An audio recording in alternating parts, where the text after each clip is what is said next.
नमस्कार दोस्तों, maxima education point में भौतिक विज्ञान फिजिक्स विषय के साथ मैं सतवीर सिंह आपका बहुत बहुत स्वागत करता हूं।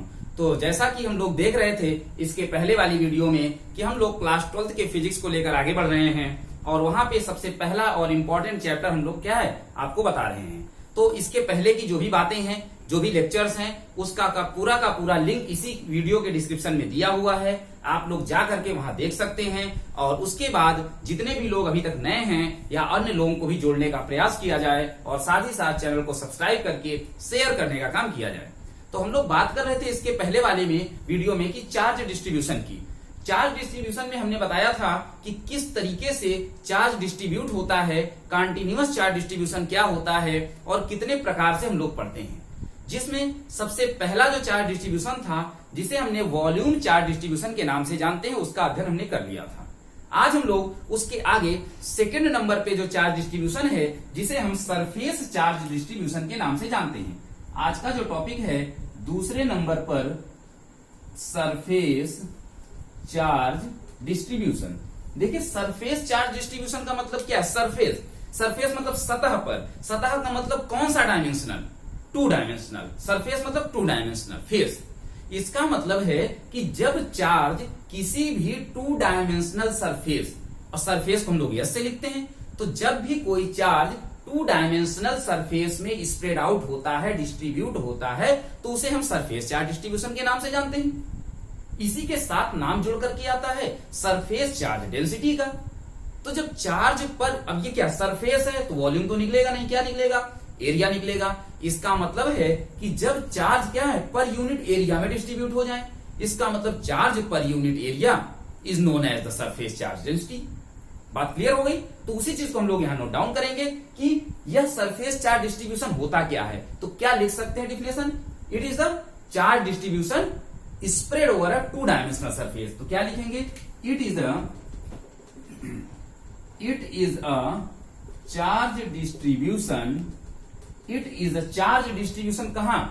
Spread over a 2 dimensional surface yes. 2 dimensional surface yes में क्या है? यह पूरी तरीके से स्प्रेड आउट है, तो उसे हम सरफेस चार्ज डिस्ट्रीब्यूशन के नाम से जानते हैं। यहीं पास आपका एक वर्ड आता है सरफेस चार्ज डेंसिटी। तो सरफेस चार्ज डेंसिटी के बारे में हमने क्या बताया कि चार्ज पर यूनिट एरिया क्या है? चार्ज पर। अच्छा, एरिया क्यों ले रहे हैं? क्योंकि यहां पास सरफेस है तो सरफेस का क्या निकलता है? हमेशा एरिया निकलता है। इसलिए हम लोग लिखेंगे चार्ज पर unit area is called surface charge density. बात एकदम से क्लियर हो जानी चाहिए। तो सरफेस चार्ज डेंसिटी है भैया। तो सरफेस चार्ज, जैसे हम लोग वॉल्यूम चार्ज डेंसिटी पढ़े थे, तो उसे हमने किससे रिप्रेजेंट किया था? उसी तरीके से सरफेस चार्ज डेंसिटी को किससे रिप्रेजेंट करेंगे? तो इसे हम क्या है? रिप्रेजेंटेड। देखिए, रिप्रेजेंटेड बाय सिग्मा। किससे रिप्रेजेंट करते हैं? सिग्मा से रिप्रेजेंट करते हैं। तो देखिए सिग्मा इक्वल टू क्या हो जाएगा? हमने कहा चार्ज पर यूनिट एरिया। तो चार्ज कितना? dq। अच्छा, एरिया कितना? तो हम लोग सरफेस का है तो इसका मतलब ds। तो सिग्मा इक्वल टू क्या आ गया? dq by ds। अब देखिए आप लोग बताइए जल्दी से, इसका एसआई यूनिट क्या हो जाएगा? भाई dq है, dq का मतलब कूलाम है। कूलाम पर इसका सरफेस का एरिया का मतलब क्या? Metre square. तो कूलाम पर मीटर स्क्वायर हो जाएगा।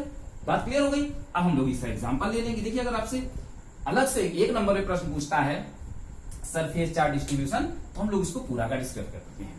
जब हम एग्जाम्पल की बात करते हैं तो मान लेते हैं कि कोई चार्ज क्यू है। क्या है? ये देखिए, हम लोग जब एग्जाम्पल की बात करेंगे सरफेस है, तो सरफेस के लिए हम लोग किसे लेते हैं? जैसे स्पेरिकल कोई फिगर हो। कैसा हो? स्पेरिकल फिगर हो, तो ये स्फीयर के आकार का कोई फिगर है, ठीक ना। अब यहां पे हम लोग देखेंगे कि क्या इसमें किस तरीके से चार्ज डिस्ट्रीब्यूट है। मान लेते हैं इसका रेडियस कितना है? r है, और इसमें कोई चार्ज जिसको हमने प्लस q माना है, वह q क्या है? पूरे के पूरे सरफेस में क्या है? डिस्ट्रीब्यूट किया गया है। जब पूरे के पूरे सरफेस में डिस्ट्रीब्यूट हो जाएगा तो हम लोगों को भाई फोर्स भी निकालना पड़ेगा, इलेक्ट्रिक फील्ड भी निकालनी पड़ेगी। तो हम लोग यहां से मान लेते हैं r डिस्टेंस पे कोई पॉइंट चार्ज q नॉट रखा गया है। इसका मतलब है कि अब हम इसकी बात बड़े आराम से कर सकते हैं कि क्या होने वाला है। देखिए यह जो आपका सिग्मा इक्वल टू था, अब देखिए अगर ये सरफेस है, क्या है, सरफेस है, तो सरफेस में आप जानते हो कि सरकमफ्रेंस निकालते हैं, क्या निकालते हैं, सरकमफ्रेंस निकालते हैं। सरकमफ्रेंस कितना हो जाता है, 2πr हो जाता है। तो इस तरीके से क्या मानेंगे, इफ अ चार्ज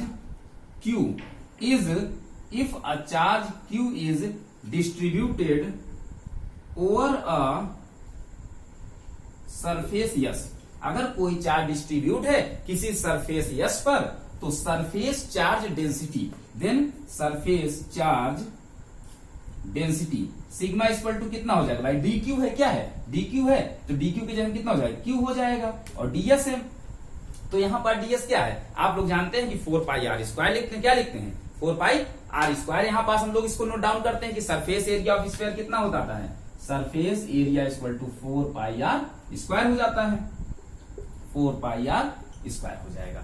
यह आपका हो जाएगा क्या, सरफेस चार्ज डेंसिटी। इसे आप इक्वेशन नंबर 1 बनाकर नोट कर लेंगे। हमें पता है कि इसके आगे भी हमें क्या क्या करना है, जैसा कि हम लोग इसके पहले भी देखे थे, चार्ज को निकालना है, किसको, चार्ज को। तो चार्ज के लिए हम लोग क्या करते हैं, देखिए इसका क्रॉस मल्टीप्लाई कर देंगे, तो charge dq equal to sigma into ds हो जाएगा।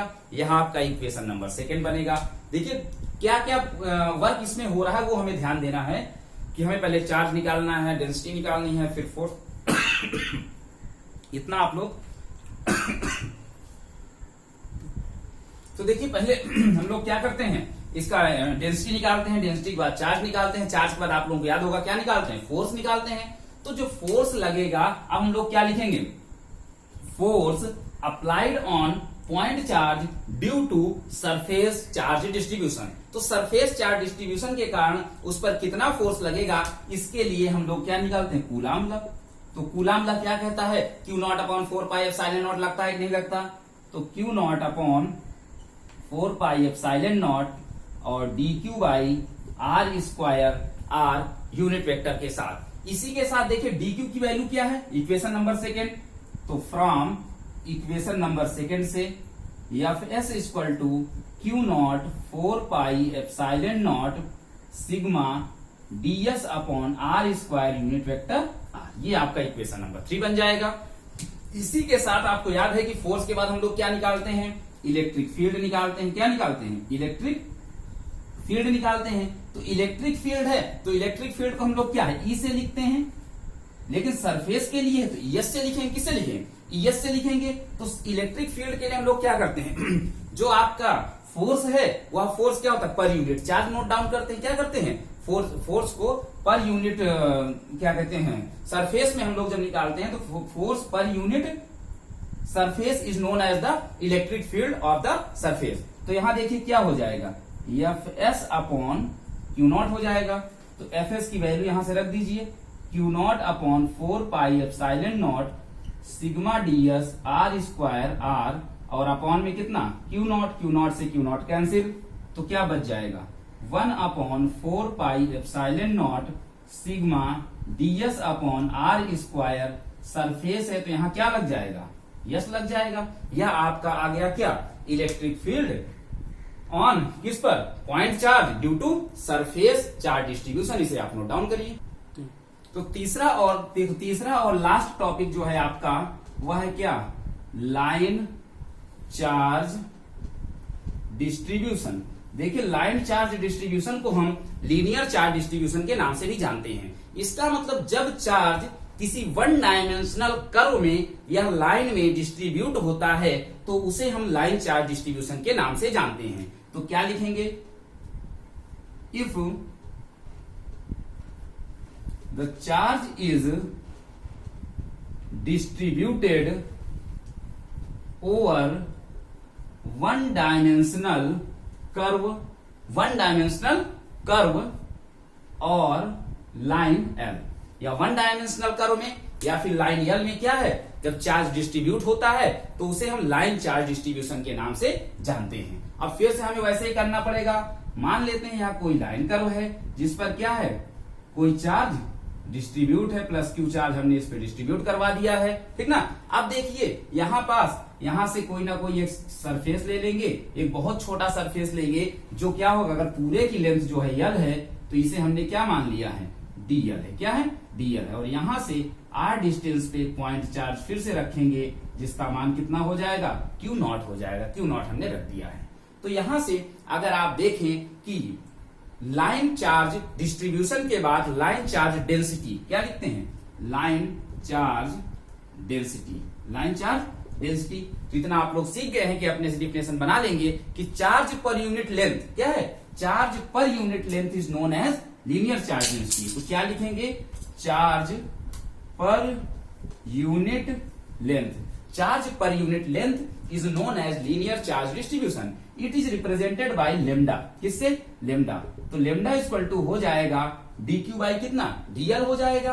आप अगर इसकी एसआई यूनिट निकालें तो देखिए कूलाम पर मीटर, सॉरी कूलाम पर मीटर हो जाएगा, कितना, कूलाम पर मीटर हो जाएगा, क्योंकि यहाँ पास क्या है, लाइन है, और लाइन की यूनिट क्या हो जाती है, मीटर हम लोग नोट डाउन करते हैं। अब देखिए इसी का जब आप एग्जाम्पल लेंगे, पूरा दिमाग पे एकदम बैठा लीजिए कि हमें क्या करना है, डिस्ट्रीब्यूशन लिखना है, उसके बाद डेंसिटी लिखनी है, डेंसिटी के बाद चार्ज लिखना है, चार्ज के बाद फोर्स लिखना है, फोर्स के बाद इलेक्ट्रिक फील्ड लिखनी है। तो देखिए अगर चार्ज डेंसिटी की बात करें लीनियर में लेंगे, किसमें, लीनियर में लेंगे, तो लीनियर लाइन जो है वह आपका सरकमफ्रेंस में होता है। इसका मतलब C इक्वल टू हमें क्या रखना पड़ेगा, 2 पाई r रखना पड़ेगा, क्योंकि अगर हम इसी तार को, इसी वायर को एक गोला बनाएं, एक सर्कल बनाएं, तो वो रेडियस r का बनेगा और उसे हम लोग यहाँ कंसीडर करेंगे।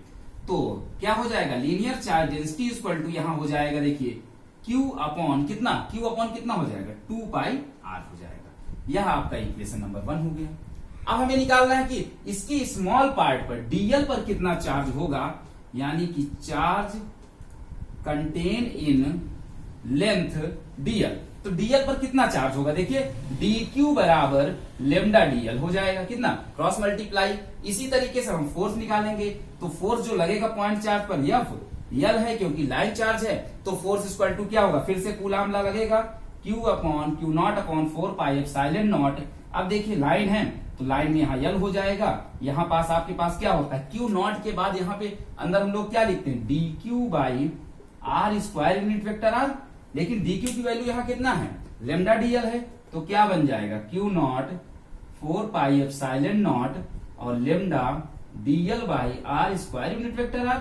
ये हो गया आपका कितना, फोर्स आ गया। इसी की जैसे आप लोग इलेक्ट्रिक फील्ड निकाल लेंगे, तो इलेक्ट्रिक फील्ड क्या होता है, EL इक्वल टू हम लोग जानते हैं फोर्स पर यूनिट चार्ज। तो यहाँ F यल अपॉन में कितना, Q नॉट, तो FL की वैल्यू पुट कर दीजिए, Q naught 4 pi epsilon not lambda DL R square और अपॉन में Q नॉट, Q नॉट से Q नॉट कैंसिल, बचेगा 1 अपॉन 4 पाई एप्सिलॉन नॉट। यहाँ पे आपके पास कितना हो जाएगा, lambda DL R square unit vector R और यहाँ यल। यह जो है आपका हो जाएगा electric field on point charge due to line charge distribution. इसके बाद देखिए ये तो तीनों बातें हो गई। इसके बाद हम लोग बात करते हैं टोटल इलेक्ट्रिक फील्ड। अब देखिए चार्ज डिस्ट्रीब्यूशन में 3 प्रकार से जब इलेक्ट्रिक फील्ड लगी, एक वॉल्यूम, दूसरा सरफेस, तीसरा लाइन। तो total electric field due to continuous charge distribution, देखिए total electric field due to continuous charge distribution. तो टोटल होगा तो आप क्या लिखेंगे, ई टोटल इक्वल टू कितना, ई वॉल्यूम, ई सरफेस और ई लीनियर। तीनों वैल्यू को आप क्या कर देंगे, इसमें पुट कर देंगे। तो पहले की वैल्यू कितनी आई थी, दूसरे की वैल्यू कितनी आई थी, देखिए पहले की वैल्यू कितनी थी, 1 upon 4 pi epsilon not v, और यहाँ पे कितना आया था, पहले वाले में कितनी वैल्यू आई थी, रो dv by r square unit vector r। इसी तरीके से 1 upon 4 pi epsilon not yes वाले में क्या आया था, इसके पहले यस वाले में क्या आया हुआ था, सिग्मा ds, और इसी तरीके से लास्ट वाला था आपके पास क्या, 1 अपॉन 4 पाई एप्सिलॉन नॉट और यल lambda dl by r square sigma. यह जो है आपका टोटल हो जाएगा। अगले स्टेप में आप क्या करेंगे, यहां पास 1 अपॉन 4 पाई एप्सिलॉन नॉट को कॉमन ले लेंगे और जो बचेगा वही है टोटल इलेक्ट्रिक फील्ड। तो ये बहुत ही बड़ा टॉपिक था क्या, कॉन्टिन्यूअस चार्ज डिस्ट्रीब्यूशन। जहां से प्रश्न आता है तो इसे आप पूरी तरीके से इसके तीनों पार्ट को बहुत अच्छी तरीके से क्या करेंगे, रिवीजन कर लेंगे, नोट डाउन कर लेंगे, और जो भी प्रॉब्लम होती है आप कमेंट करके बताइए। तो इसी तरह आप लोग चैनल पे बने रहिए।